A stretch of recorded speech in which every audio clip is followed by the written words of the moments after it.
is yet another collective display of national outrage as Nigerians gather to express their displeasure at the current state of the nation. Investigators tell us that 4 insurgents were involved in the attack. They drove their Volkswagen vehicle down this road, down to that center over there where you see that crater. That's where the explosion happened. The insurgents did try to escape after the blast, but they were caught up in the mayhem. The Temple of Pythons is one of the famous stops here in Ouidah. The snakes have been here since 1863, and sometimes they cross the street to the Catholic Church, and the priest has to bring them back. Due to the high level of poverty in many parts of northern Nigeria, Boko Haram has been able to lure young men to join the sect. This wing has helped carry tens of thousands across Africa over the years. Its next destination, however, could be your kitchen.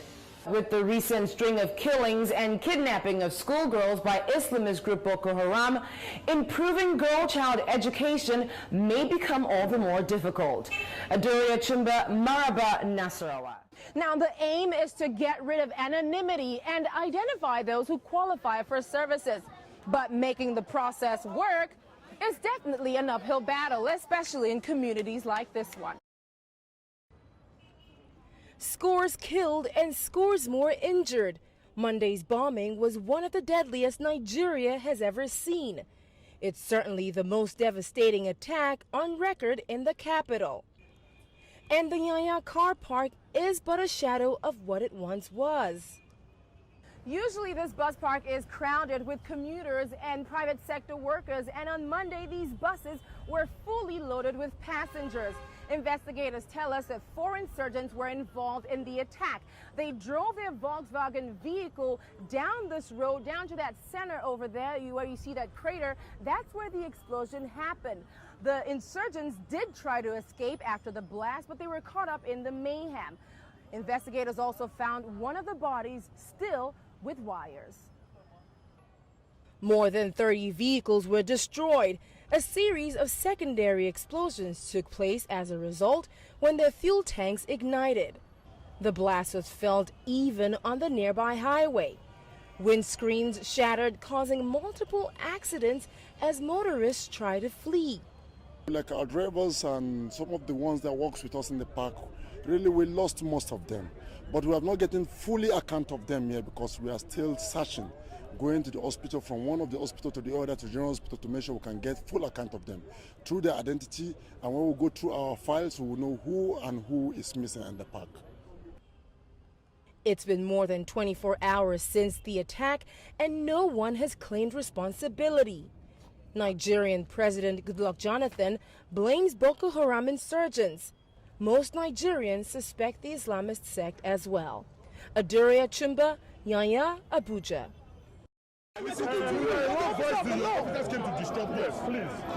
The wave of frustration at how the Nigerian government is handling security has reached the economic capital. I have my instructions, and I know the instructions I have. Yes. And I don't want to use. No. Dozens gathered in Lagos demanding greater efforts to find the schoolgirls who went missing in Chibok. This is yet another collective display of national outrage as Nigerians gather to express their displeasure at the current state of the nation.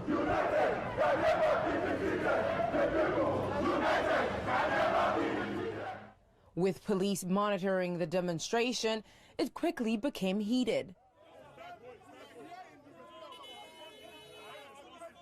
I'm here because I'm a grandmother. I feel for the mothers whom their children has been taken.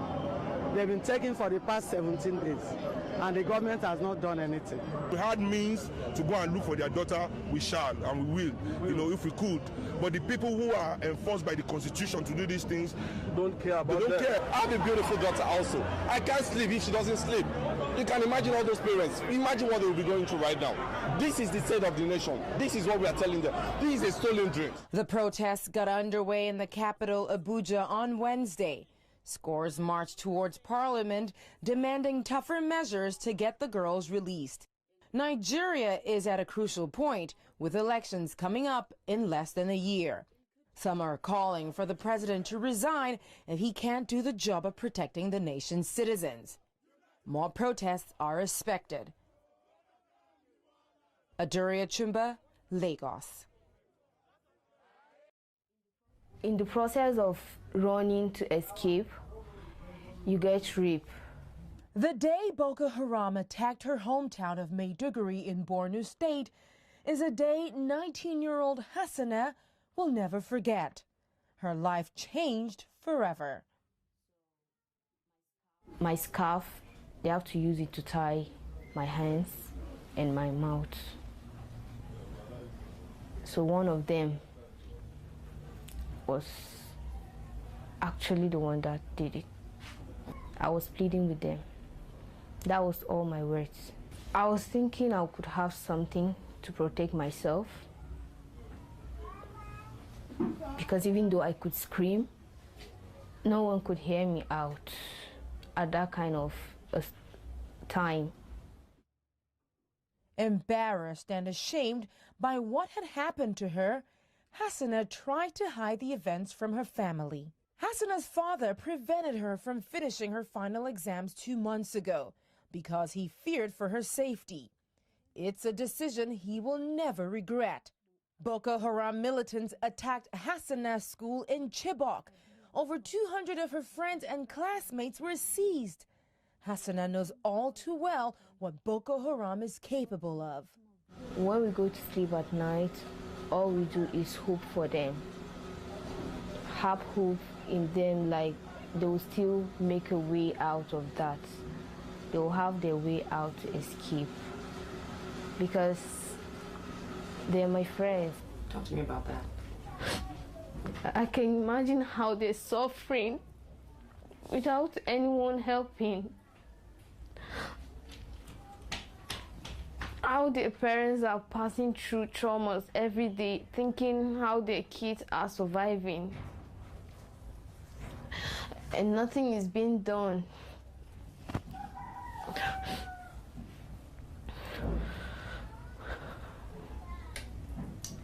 Are you disappointed in the government? Yeah, I'm very disappointed in them. Rape is one of Boko Haram's weapons. Over 100 cases have been recorded in the past 2 months in one northern state alone. Countless others go unreported. Now, wounds inflicted by a weapon can heal, but wounds of rape stay with the victim forever. Abubakar Sadiq Muhammad is a Muslim cleric in northern Nigeria, where Islamist sect Boko Haram has launched hundreds of attacks since 2009. He runs a radio program from the capital city, Abuja, which is popular because of its boldness in the face of terror. He spends a lot of his time at the Al-Nur Masjid, where he teaches and counsels other faithfuls. The responsibility we have as clerics, not just in Nigeria alone, but in the whole world, is to promote the best teachings of Islam the best possible way. Violence was never what the Prophet of Islam used to propagate the deen. Sadiq Muhammad says Islam is a religion that preaches mutual understanding and love. He hopes his message will counter the hatred of extremists. Other Muslim leaders have died after criticizing the insurgents for misinterpreting the doctrines of Islam. Most recently was someone in Zaria who was popularly known as Albani Zaria, a very strong critique as well. He was assassinated, and not just him, but himself with his wife and a young boy. Due to the high level of poverty in many parts of northern Nigeria, Boko Haram has been able to lure young men to join the sect. In recent confessions, some of them revealed that they had been offered more than $3,000 to join the insurgency. Many of them did, however, not because of the cause, but because of the money. Tertiary institutions churn out 150,000 graduates each year, an army of unemployed. Sadiq Muhammad says it's this group, vulnerable to radicalization, that he and his colleagues at the center try to reach. It's another approach to healing the nation, as Britain and France pledge to send experts to complement U.S. efforts to fight the insurgency. Adaure Achumba, Abuja. This is Lagos, Nigeria's commercial hub. With an estimated population of 21.5 million people, it's on the drive to become a mega city. But planning for such a city is a challenge. One solution is a resident registration scheme. For efficient planning and allocation of resources, you need to know the people that you are governing. Mobile units across the city make registration easier. Lagos will now join other metropolitan centers where residents carry cards with unique ID numbers. Now, the aim is to get rid of anonymity and identify those who qualify for services. But making the process work is definitely an uphill battle, especially in communities like this one. In Makoko, there aren't enough schools, and there were no street names or house numbers until the community itself sorted this out. Resident Francis Agolo says the community welcomes the registration.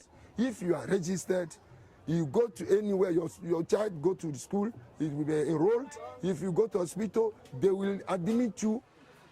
With plans to increase awareness, the government hopes that by the end of 2014, everyone in the state will be registered.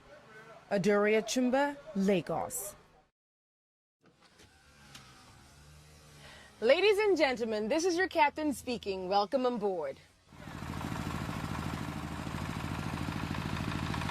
But this is no ordinary journey. These planes are destined never to fly again. They've been dumped here at the Murtala Muhammad International Airport and others across Nigeria over the years.